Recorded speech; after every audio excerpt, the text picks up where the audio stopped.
My demo today is on beaver and otter, I believe. Talk about that. Show a little bit of some rat stuff that I figured out in the last couple of years. And then, you guys got a question about animals. You want to talk coyotes? Let's talk coyotes. I'm here to help you guys learn, so if you got a question, throw your hand up. I'll answer it. That's fine. Things I want to talk about before we get started is some of the tools that I use that I think are some of the better products on the market that are worth spending money on. First one is these setters. These are made by Dave Graham of Pennsylvania. Locking setters, Bluegrass Trapper, something like that's what he calls the business. They're built heavy. They take a beat, and I've used these for several years now, and they're flawless. The main selling point on these is they've got a stainless steel spring in here. Everybody knows trappers keep everything nice and clean and out of the mud. Stainless steel spring is not going to fail on you. The other thing is he puts a deep notch for hooking on your spring eyes. Some of the other ones on the market aren't quite deep enough, and they're not cut at that angle. I have had them slip off, and a good way to lose some teeth. So, if you guys are looking for a good locking setters, these are the best in my opinion. The main reason I went to these was a few years ago. Pull in my driveway, get done checking traps, pull in, and I'm talking on the phone. My little boy jumps out of the truck. I'm looking in my mirror, and he's on the ground, takes a pair of red-handled setters, laying on them, trying to compress the springs on 330 with a beaver out of the trap. That time, he didn't wait 50 minutes. I could just see it. It's slipping off, he gets smacked in the face, so I thought, I'm going to have to get a set of locking setters just to keep me from getting divorced. So, those are very much the setters I recommend. The other thing, and this is one thing that I am horrible about, is using trap safeties. You guys probably ought to use them. I don't. If I ever said I was smart. I build these things. Not smart. You gotta be dumb, you gotta be tough. When I build these things, I get really complacent with them. It's probably a major downfall. Everybody knows accidents happen, right, Dave? Yeah. Got me out of it. So never let me forget. But I recommend these safeties. They make the other little kind of hands go down there. And these are the best safeties for two reasons. Bob Best, who passed away, started making these. His boy Jack has continued the company. Best is still making these, and they are the best safeties. Yeah, everything's on top.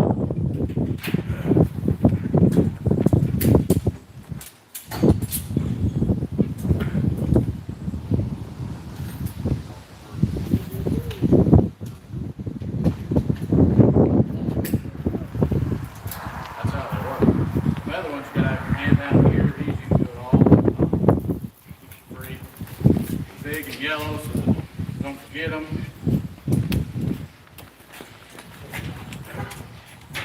I recommend using one, but no, I don't. Very young. I do make a little boy use one though. I'm going to talk a little bit about how I rig my body grip traps. So I trap several different states every year, and a lot of these states have day checks. This year we've got a 48-hour check on people's sets. Everybody knows if you trap very long, stuff don't always happen the way it's supposed to. So I swivel. I've got a swivel down here. I got a double swivel in the middle.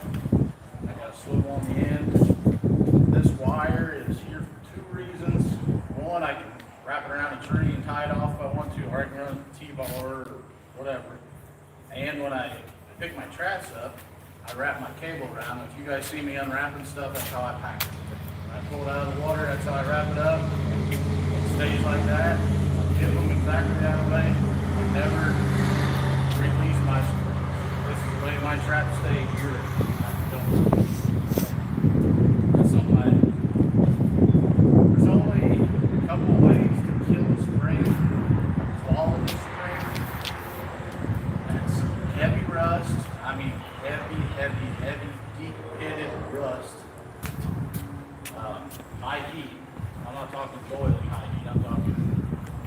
503. And importantly, every time they fire, that takes a little bit out of the string. Leaving them sit like this doesn't hurt one bit. I run these 10-foot extensions in every one of my body traps. I like my catch when I catch it, get out of the way. It don't always happen. Sometimes it'll die right there. I like the ability to get out of the way because I might put 2 or 3 traps in a run or in a certain area, and I don't want Brother Bob to come up and see Brother Bill in there dead. I'd rather see him on the side. So I try to give them enough cable to get out of the way. I was running chain. I was running 4-foot of chain. Then if I wanted to put an extension on it, I would. Use 8-4-foot chain. On my 220s, last year, actually I started the year before. I've been buying that 7x18 cable, and it's like rope. It's like working with rope. Don't kink up as bad. So I'm like my 220s coon trapping and otter trapping, stuff like that. Put a lot of those out, and I've been using some of my 330s. It works. It's fun to work with. It don't get stiff and kink up. So 7x19, it's really expensive, but it's nice to work with. That's how I rig my body grips up.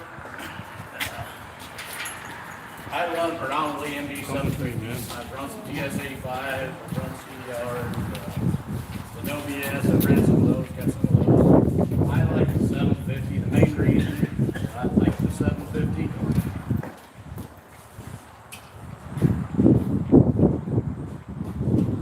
they got the big area like those other big traps, but you can cock them in there at an angle and kind of get them into a tighter place where you can keep stuff neck down.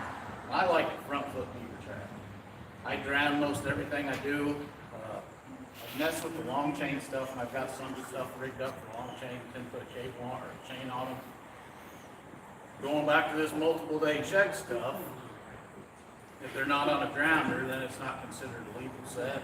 Although a lot of times they will die when they're on that 10-foot chain. They'll just swim out there and they'll be out there dead. But by the way, the law is written, that's not legal. So I'm definitely gonna probably switch some 10-foot back to grounders just for that fact. Because a multiple day check law can really be beneficial, especially if you're working or just stuff comes up, happens in life. It just gives you a little bit of a buffer to get stuff done, or if you're real done home, run too long. If you need to buy more body grips, but that's the MB750. That's my preferred trap. The other thing I do some, and this isn't my snare. We had the Indiana State Convention 2 weekends ago.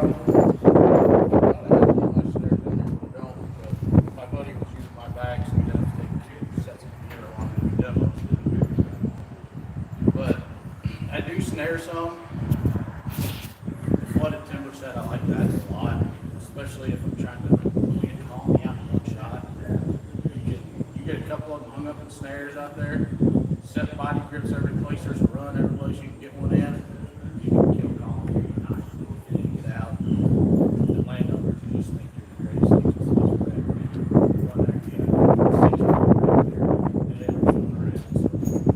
we'll talk about the flooded timber set some.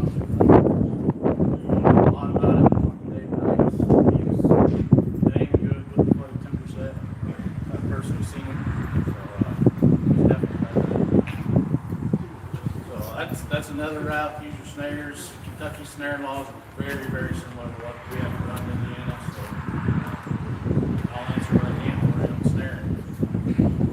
These are the snare supports that we use. Scrap piece of wood, sharpen them off, put some 11 gauge wire in, pull the snare up.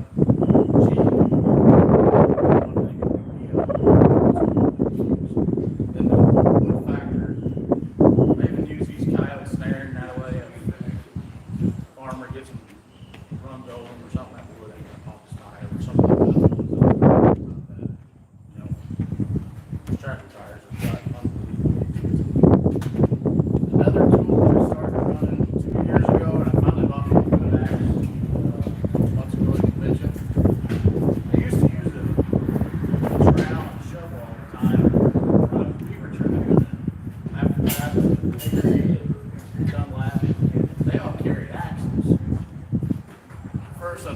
was one of those nostalgia things. It's actually pretty handy. You know, when you're making cast rounds or whatever, you can start sticks up easy with them. You can cut something to lay in or cut it down in your bed, you want to chop it out. Pretty handy. You know, of course, when you're driving like a hammer. This has got a big hook on it. So if you're reaching in, trying to get a hold of something, you can slide that down under it and you know, pull up because it's got a big hook here. Like I said, I used to have, I still got it, but kind of these prettier axes. I just had to have it when I bought it. So I'm going to talk about some of the sets that I like to use a whole lot.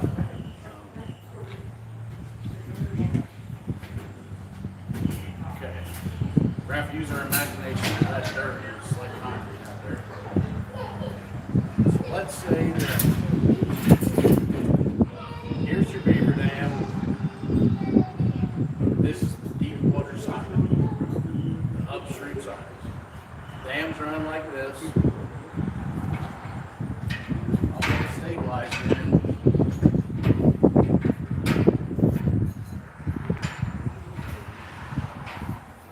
Perpendicular. It's going this way. The trap will be going this way. Here in Kentucky, you guys are allowed, all I gotta do is be touching the water, so this is great for you guys. This is where I really learned how to use this set. And if you can find a willow or something natural, a tree, whatever, something natural growing right out here, that's even better. I mean, it makes it a purely blind set at that point. So I'll take this trap.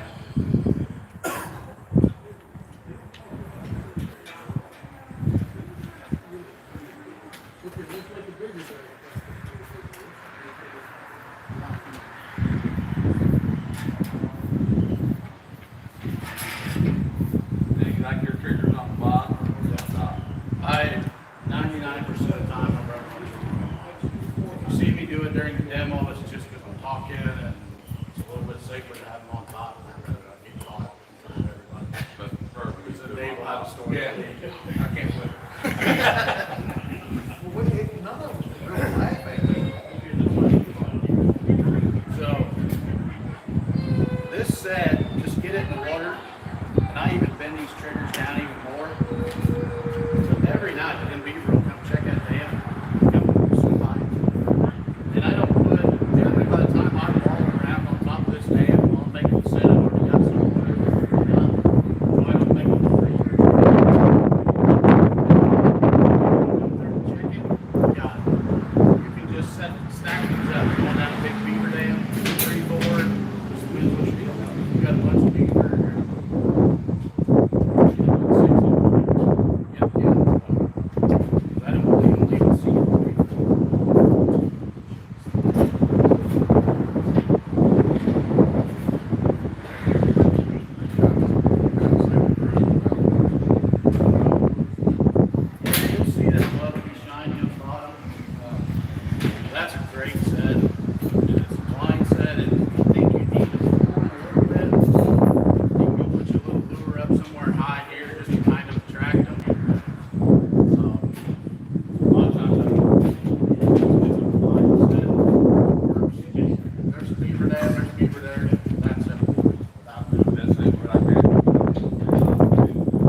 opening.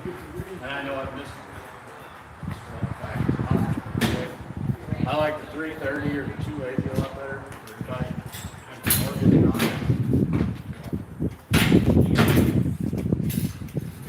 Another set I'll make more towards otter is a trapper place. Pretty confident I got the beaver out.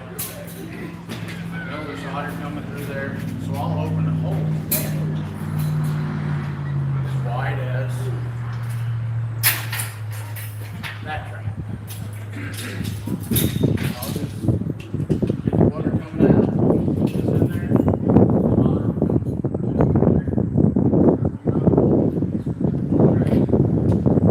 and if you got a strand or something else coming through, or a passion beaver that's been in there, I'm not real big on making them big, but I feel like I kind of get it out.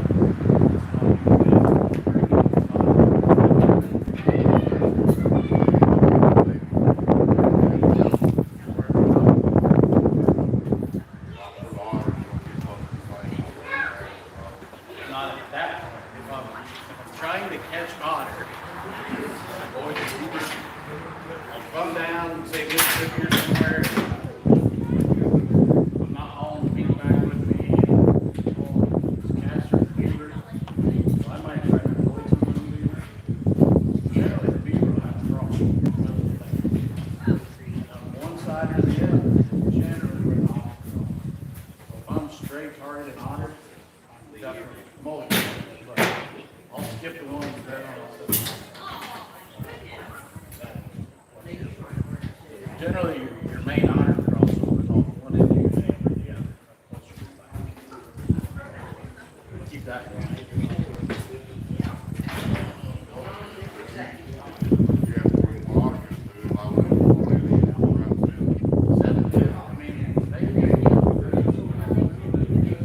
First year I owned this company, I come home and built traps, went and set them. I mean, the steel went from a piece of straight rod to a trap and the water. We're allowed 2 otter in Indiana. I go set this place, first check, 2 otter, misses us. I'm tagged out, first trap. So always gang set these things. Otter run. Yeah. I've actually got a video, my insurance agent sent me, he owns some ground out in the river bottoms. Big range, they just ripped in the river. I think it was 12 otters that I counted. It's video, so I know it's true. It ain't some guy swimming down this ditch and whatnot. That's the number of otters we did ever.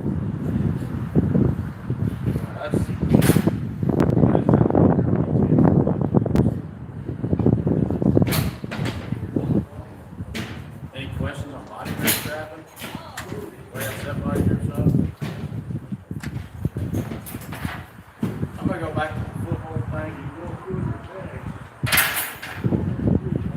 So I used to run a lot of rebar grabbers.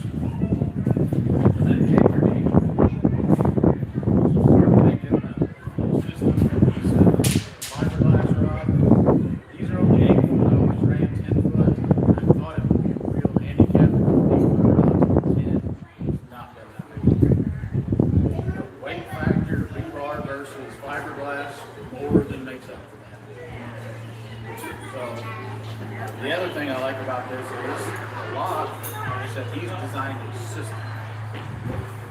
Your lock will slide over the top. You know, everybody knows how to ground a rock works. Pull your set. You don't have to undo anything. You can slide it right back off, throw this in your basket, and you stack up real nice and forward. Instead of having quick links or whatever way that you know people. Everybody's got their own way of doing things. They used to use quick links, and then we take the quick links apart. The end of there, how do you? Okay, Oh, so okay, I see it now. It's just been on. with the, they use T-bar, I use a 30-inch, 3/8. I've got some that are shorter. I don't have any longer.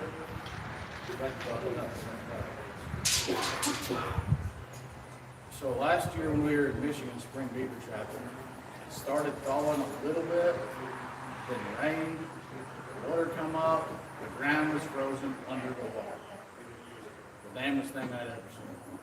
I'm from southern Indiana. So we were having a hard time getting our sticks in there. So we'd be pounding them in. We'll say you had that much sticking up. Good enough, it ain't gonna matter. What we thought was when the beaver got caught, I should say what Iowa was thought, and I think a lot of trappers think it's right. When that beaver otter gets caught, they immediately jump back towards deep water. Does that stick? We were running these dangerous on these beaver. That's not what they do all the time. They'll get caught and they'll actually go plunge forward up on the bank. Well, if your T-bar was sticking up a little bit, then it would crack. And then your beaver's stuck right there. And it just turned into a mess. So after we were watching this game camera footage, what we started doing, so I'd pin my trap, get it set, and then I would take my lock and I'd scoot it down as far as I could while leaving my trap there. I was pre-starting them down the ground. That way when they got caught, they couldn't go forward. The only way they could go was backwards. And that helps tremendously. I mean, just like you can't ride it. The other thing, when you're single staking, you get that just soft, soupy ground that don't always hold. We did have some pumped out. What I started doing, Hagerty's been talking, we've been spitballing ideas around, but taking some cable and making this like a little station cable, run it through there, and then put another stake in behind it if you're worried about it getting pumped out, then we'll get these rods. I was worried about the breaking factor of them. Trapping some stake ground to the north of me last year, and it was people everywhere, and weather was somewhat decent. There were rabbit hunters, bird watchers, fishermen, and everybody was out for something. But I had one get terminal end up, then it went up and wrapped around a tree and come back and we just circle. I thought this killed me, or get it out, comes back, it just has a slight, it was rebar, I cut it, pulled the lock off. it's useless, yeah. I've had to move it. So these things are really holding up. And there's other companies that sell them.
dig a big trough in or a big shelf.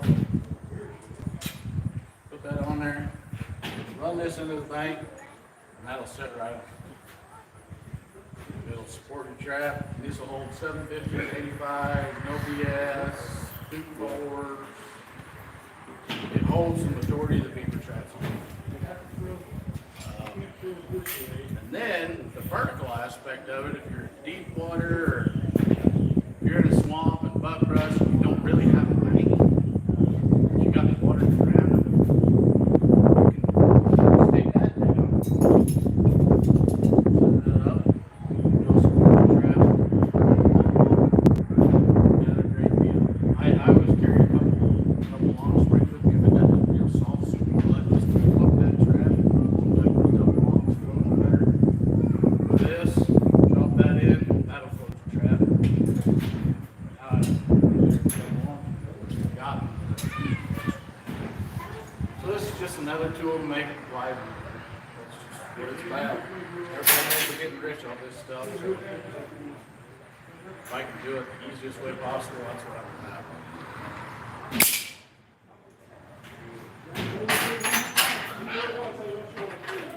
Another tool, you guys are a lot like me. I don't have any rats at home.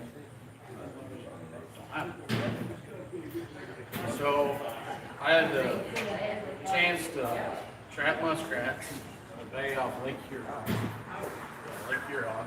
Michigan last year. So me and Haggerty, we decided, me and him were walking out into the bay, going to set these rat huts up. Jeff and Sarah going to stay on the bank, set the bank down and stuff up close next to the bank. So we're loading our pack baskets, and Haggerty's throwing body hooks in his pack basket. What are you doing? Take him out there and say, why do you just don't walk here with these rat huts? He goes, I'll show you. Okay, always eager to learn. So we go out there. And in Michigan, you're not allowed to molest. I don't know how, where molest starts and ends, but that's the rule. I'm out of state. I'm in Great Lakes, and I'm thinking, right up next to the main highway. I ain't touching all the huts. I'm not getting out of state tickets on top of it. So, on a muskrat hut, the rats, they push up, pushing stuff, building huts up.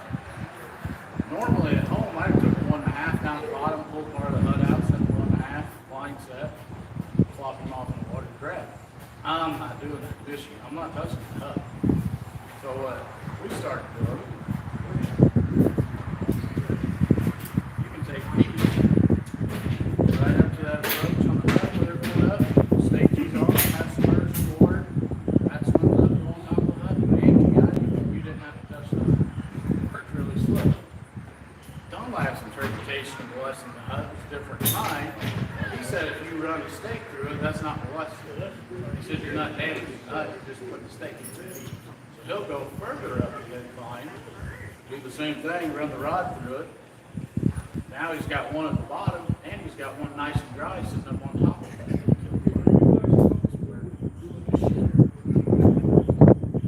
Heather said that I found out there, we're talking water from here to here, majority. And I know these rats are swimming around these huts and these catfish. How do you suspend a trap in water that's this deep? Just a blind set of rats swimming on top. I never had an idea. So we're out there. I'm looking and I'm playing with these. And I just take one. Cattails are growing up next to the hut. I blind set this sucker in between the hut and the cattails. Rats are swimming around, feeding, doing what they're doing. Blind set them. And that where I used to be 100% footholds in rat waters. Now I can a lot more body moves. Just learn how to use them correctly. Set your bank ditches, in entrances.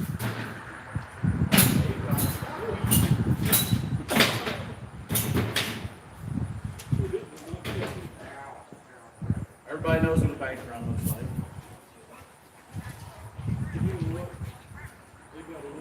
How we use these is, if I county bank run, put your foot in it, stick this in,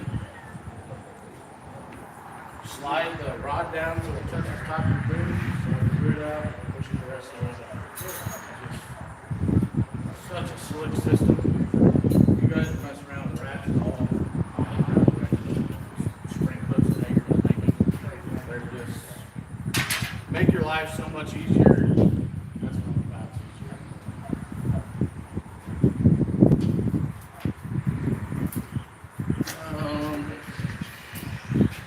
What else you guys want to know about? Talk about it. Okay, Florida.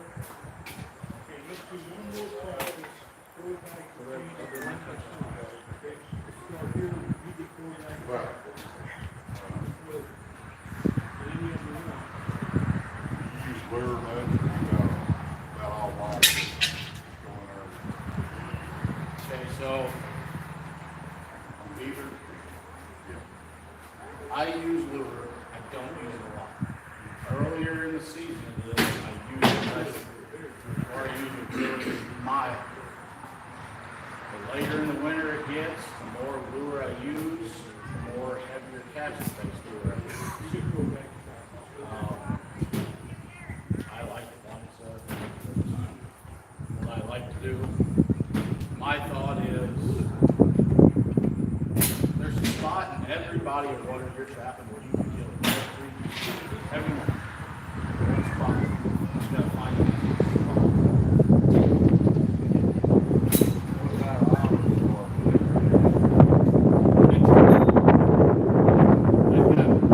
Feelings on otter lure.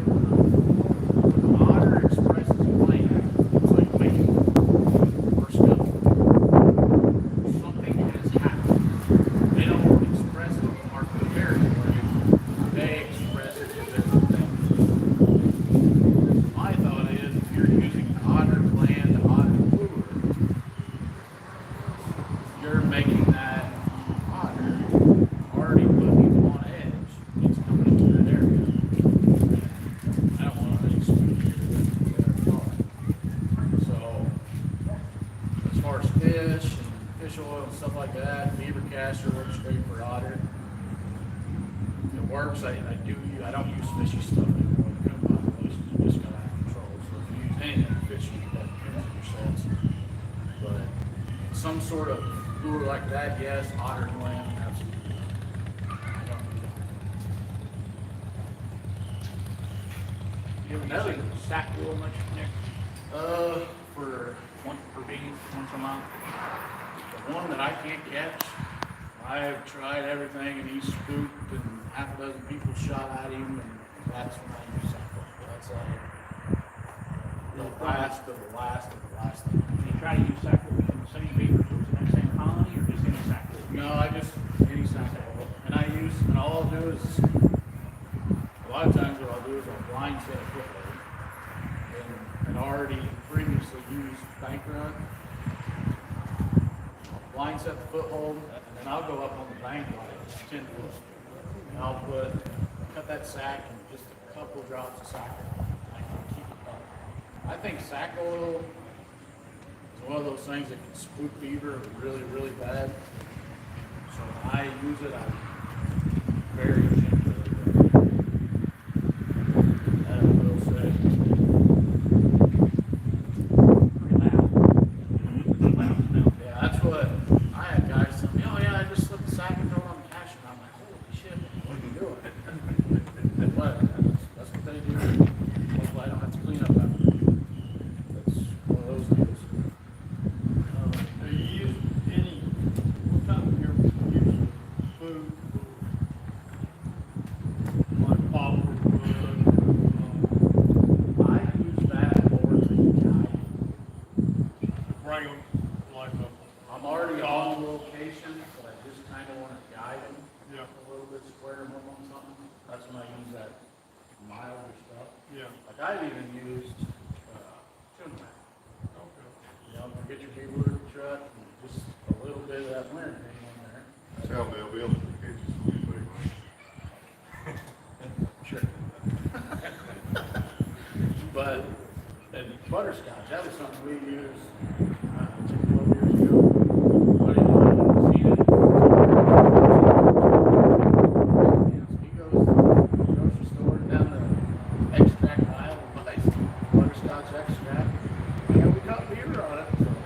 size. Beaver will react to a lot of that stuff. The heavy castor-based stuff, this is something I learned. So I'm not Michigan. I've never really spring people trapping anywhere in my life. You know, somewhere where they come out with 100 guys. And I mean, they're slobbering. I mean, slobbering. I'm like, you're a lure maker. You know, go back home and fill it up out of a 5-gallon bucket you got there. So I'm just doing my dip a stick in it type stuff. They're out catching. What's going on? Jeff tells me, he's like, you use a lure. Oh yeah, that's what a lure maker would say. He's like, no, it's a trap. So I started slobbering it on there. Sure as shit. Yeah. Just slobber it up there. And that spring time of year, because up there, if there's water, running water, there's beaver. You don't have to see it cutting, you don't have to see nothing. If there's moving water, set it. Then we'll be a beaver country. When that ice comes off, all the dispersal starts, they're getting run out from home. I mean, them suckers is going everywhere. At breeding season too, though, isn't it? I mean, that's big, there's a right after breeding season. It's probably breeding season if they're not coupled. Because they're super cold. We was setting spots and I'm like, are you sure about this? He's like, set it. Set it. Come back 2 days later. Moving around a lot. Yeah. I always say I don't like to go north and trap, but spring beaver trap is kind of fun. I mean, it's easy. You just drive the road. They got so much national forest, state property up there. Jump out of the truck, up the big speed, down the bank, set your trap, go back in the truck. If you're in a hurry, you don't have to set your truck. Keep hammering. It's that easy. What about on the river bank when you find a toilet area for otters, you know, it's got a lot of scale? Yep. How do you set that? On my river banks where I live at, you're shit out of luck. Because it's nothing but bare metal. That's all you got. And now, if, like this river I crossed between here and Cree's house, that would be an awesome place. There's brush and stuff on it, so they're going to have a trail going up there. I just blind set it. In Kentucky, I'd use a 220. Blind set that 220. That's how I catch them there. Mine, where I find that stuff at home, dug pockets. The river's going to be stable, I think, for a couple of days. I'll make some pocket sets, 750 or whatever. Little hole, run them off on the ground. Or even pin them tight. I've done that before. Just sort of like right there, and they're stuck right there. And also needs to be gravel, you know, smooth, just gravel. But I guess you can still put a pocket set. If you can get it into the rock, yeah. It's just gravel, you know, more than you can drive through it or whatever. Best thing to do is blind set. Like I said, at home it is slick mud. There's nothing else. It's slick mud. You have nothing to guide you. And if you really put the guide sticks up, Yeah, that's kill nothing. it. I mean, it'd be just like this, just holding gravel. Yeah, it's I mess around, put holes in some. Like in Kyle put holes. It works. I've caught several out of what I was trying to do, but I've caught a little this whole coon population thing is just you can't do anything. You know, they don't seem to stay long, you know, a few days. They move. Another way, if you want to catch everything that's living in the water, get in a ditch.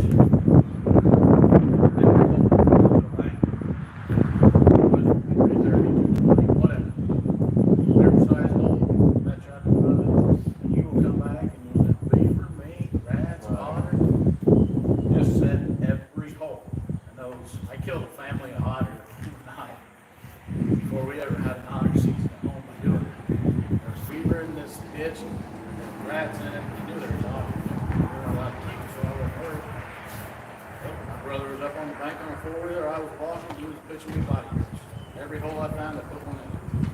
Back next day, I had 2 or 3 otter. Next day, 2 the first day, 2 the second day, 1 the third. Just killed it. And it was the female, you know. They just, them holes, they're constantly searching, looking around. If you ever get to go to the zoo, Stop by the otter tank, watch the otter swim around, they're jumping through pipes and poking their heads in this, that, and whatever. They're doing the same thing. You know, if you're fishing in the summertime, see an otter coming down the river, stop the boat, watch it. They're just all over the place. You know, ADD, OCD, whatever they are, or something. Do they actually stay, you know, in the river when they find a hole? Do they stay there or 3-4 days and they move on, find another hole? I don't think it's 3 or 4 days, they're in and out, they're not. Yeah. They're hitting gone. A lot of it's food source. Not hard to do. So I was raised on the Potomac River that runs right through where I grew up at. I trap a lot through there. We had a lot of strip years ago. So there's strip ponds that they left and there was mine right off these river banks. And my uncle called me one Sunday. The ice was on, and he called just, "These otter eating my crappie and lobsters and raisins." Says I'm shaking it on. I go back there and there's crappie laying on top of this thing. The otter got it. I think they probably moved in there, hunted, ate, was there a couple of days, and they was gone. Yep. They're on a good steady food source. I think they'll stay there a couple of days. As soon as it dries up, they're not going to stay hunted out real hard. Now the females, those, you know, they're raising their young and whatnot. And the best place I found to kill family groups of otter is in the abandoned beaver lodges.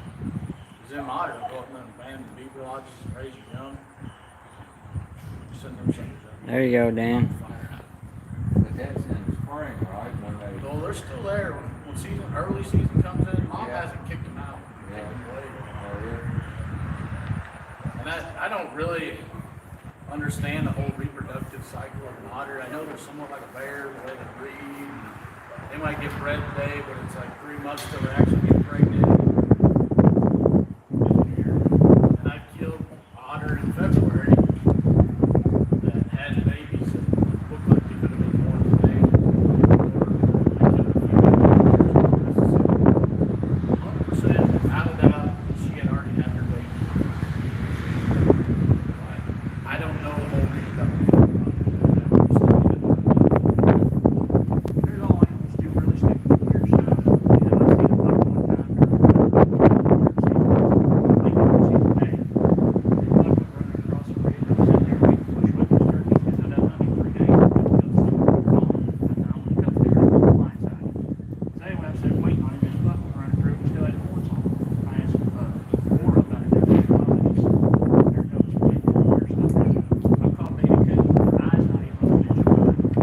Leaves him out, trying to feed him. I climbed the front. Yeah, I just kind of what I figured. Like when I'm down south trapping, if I can get this same goes for cats. If I can get one female killed, I'll have them snare, which I don't try to snare otter. If I can get it killed, the male one's killed. Set more than one trap.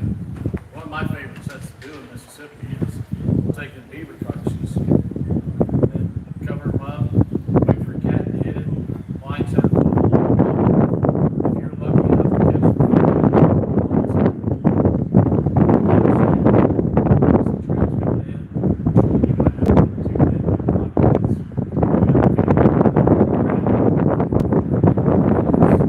Because you get later in the season when they're running real hard, set everything. Absolutely everything is set more than You can't predict what they're going to do there. and they're just scattered. I had a guy that wanted me to catch one of my eating fish and just thought you're on there. I didn't want to do it, but I knew it'd be a pain in the neck. It's one off. We had a colt going in, on the street, and colt going out. Just took KD stands, put two 220s in it, caught 3 snapping turtles, a coon, before I finally caught the otter. It's 2 months and 4 days. And it was a young male. He just ran out from the Otters is just one of those games. Lots of traps, lots of miles, lots of territory, and you'll catch them. Any other questions? All right, thank you guys. Appreciate it.